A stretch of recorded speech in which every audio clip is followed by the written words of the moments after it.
Glen and I started dating in 2011 when I was 20 and he was 23.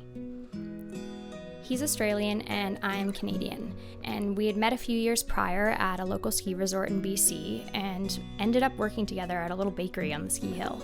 Hi, it's me. I'm 503. Okay, thank you. It was pretty serendipitous that we met, and even more so that we ended up dating years later. What's up? What's up? I was brokenhearted when Glen went back to Australia, and we ended up doing long distance for 6 months. I'm leaving the country for an undefined amount of time in 3 days. I'm checking out all my bags. I had always dreamed of going to Australia, but I'd never been before, and I knew no one except for Glen.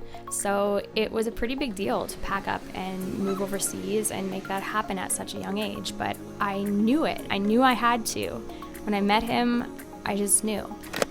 Forward. This is our view, check it out. It's so gorgeous. And here's everybody, say hi guys. Hi. We built a life together. He introduced me to his family and friends, and they became my family and friends. So today we are doing a boyfriend does my makeup tag. We traveled. We adopted the world's sweetest dog. It was the best decision ever. Glen kept busy with his band while completing his university degree. I don't think I've ever seen anyone work as hard as he did. He was also working a full-time job. And I built my career and started my first business. You say content creator and people are like, what? And then I say I make online videos and they're like, online videos. I'm like, no! In 2016, after Glen graduated, we decided to make the move back to Canada.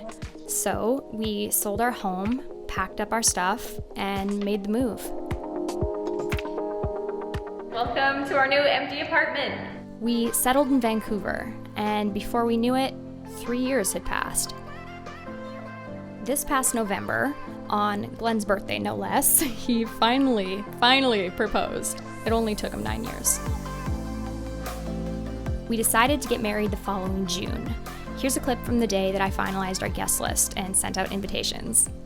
Anyways, March rolled around, and as I'm sure you already know, COVID took over our daily routines.